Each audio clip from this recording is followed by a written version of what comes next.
Hey, what's going on, guys? Welcome back to the channel. So, hey, if you're new here, definitely go back and check out some of the build videos. It's come a long way since this YJ got started. It's been a pretty fun build, and it's crazy to think, the 4-link rear, wrapping that up, and now, today I'm gonna be wrapping up the front 3-link. It's kind of pretty cool to see it all come together. Now, today I'm gonna be knocking out the bump stops and limit straps. They're going to be pretty simple in comparison to the rear. The rear, I ended up boxing some stuff out and trying to get it to fit the way I wanted it to, and I had to move them out a little bit and stuff like that. This one's going to be pretty simple. I don't have to do any pads for them or anything. I just got to get this mounted up right here, and that's really it. So it's a lot simpler.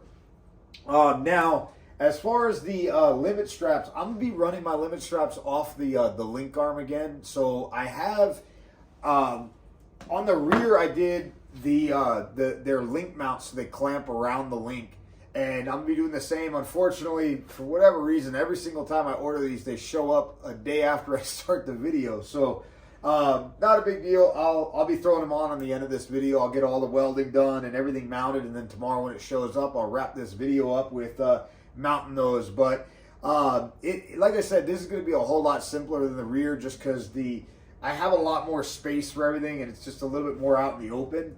So we're just going to go ahead and knock out the bump stop first. Now, as far as the bump stop goes, this is just, this is actually one of my spares that I have all the nitrogen let out of. I like doing it that way because it's it guarantees me fitment.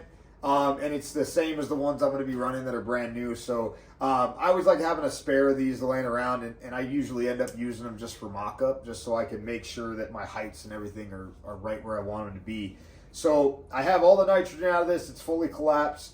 Now we're just going to kind of throw it up here.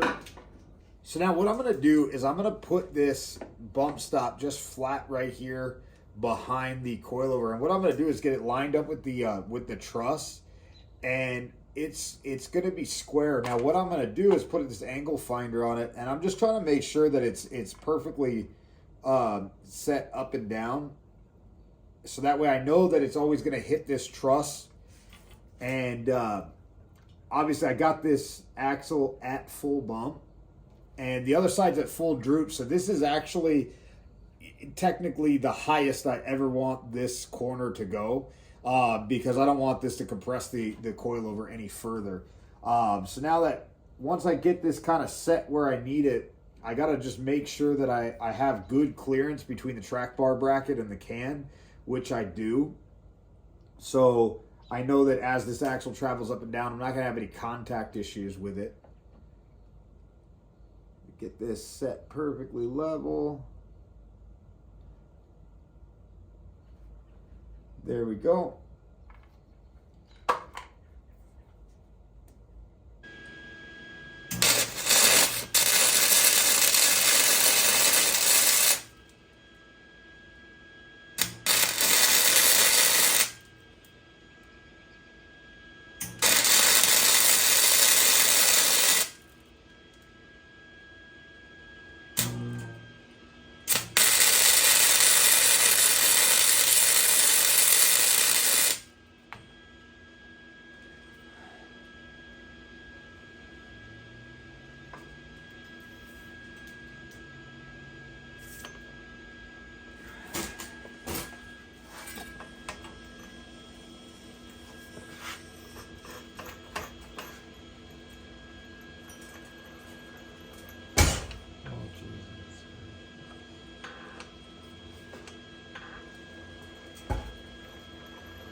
All right, so now I got it all welded in. Now, you'll notice pretty quickly that this is actually rotated from where I originally had it.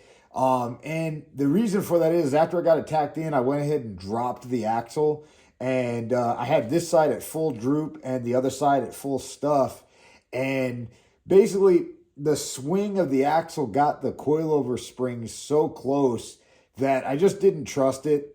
I just wanted a little bit more space. Now, as the axle drops down, it's going to swing back. So this was getting right up against the bolt mounts and everything, and I just didn't trust it.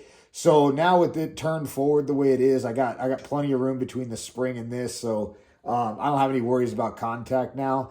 The other side was, is going to have miles more room just because of the way that everything's laid out.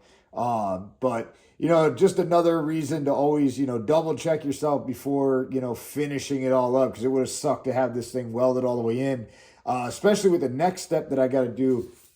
I went ahead and made some cardboard templates, but basically what I need to gusset this, because, these little, 1.5 inch maybe of weld is not going to be enough to support these bump stops. So I have these gusset plates that I made that's going to sit off the side edge and attach to the frame.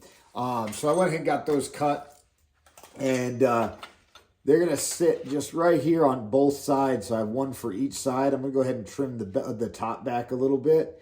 But we're going to go ahead and weld these in on either side, and then that'll strengthen it up and make sure that there's enough frame contact and enough strength to make sure that they're not going to rip off the frame.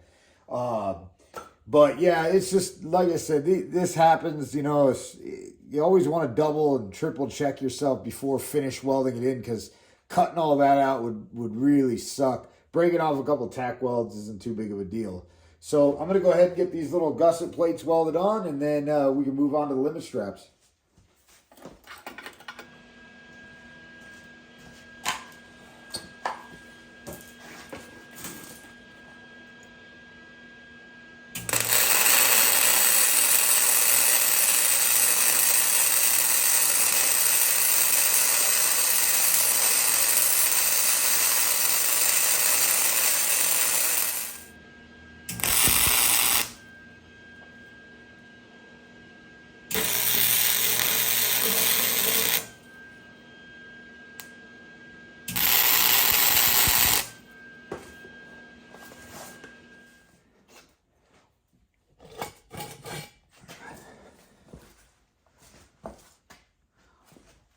All right, so bump stops all in, and as you can see, this is why I had to rotate it, just because that spring, I got about 1/4 inch from the spring on full droop on this side, and it's just a little close. Like, spring deflection could be a concern if it was any closer than this. I think here I'll be fine. I've had one about this close before, and I was okay. But any issues, there are some little things I could do to give a little bit more space. So I'm not too worried. 1/4 inch, that's pretty good.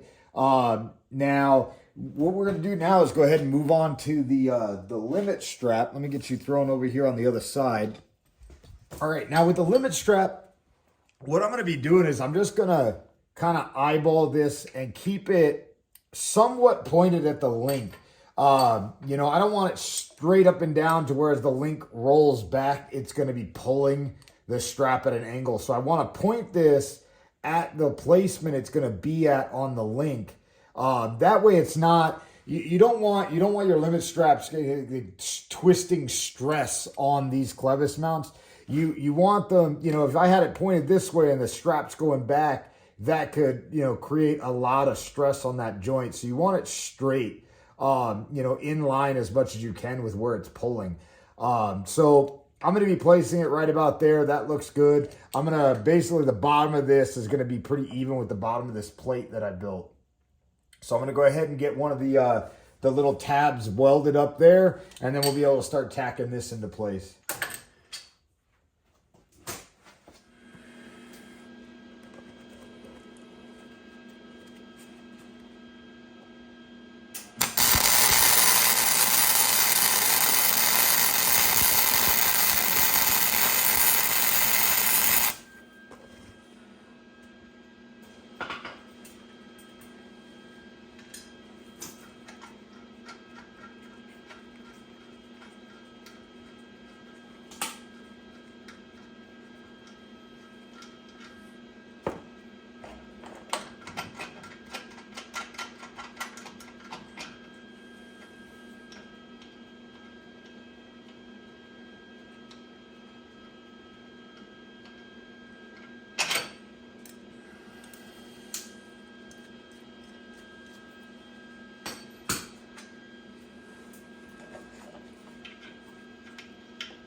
And there it is. So tomorrow, I'll go ahead and get, as soon as those limit strap mounts for the Lynx show up, I'll go ahead and get those thrown on there. And that's a wrap for the front end.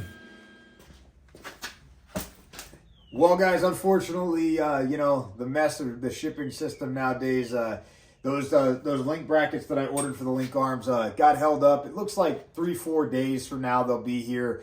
So I'm just going to go ahead and end this video now. Mainly because I want to get started on the brake system. So I'm going to wrap up this video and go ahead and get the brake system video going. If you're interested in the link brackets that I'm using, I'll leave it in the description down below, but you could also check it out on my rear forelink video. I used them on the rear forelink as well. So if you're curious about them, definitely check out that video. But until next time, guys, I appreciate you guys checking out the videos. Hopefully you'll like and subscribe. Until next time, take it easy.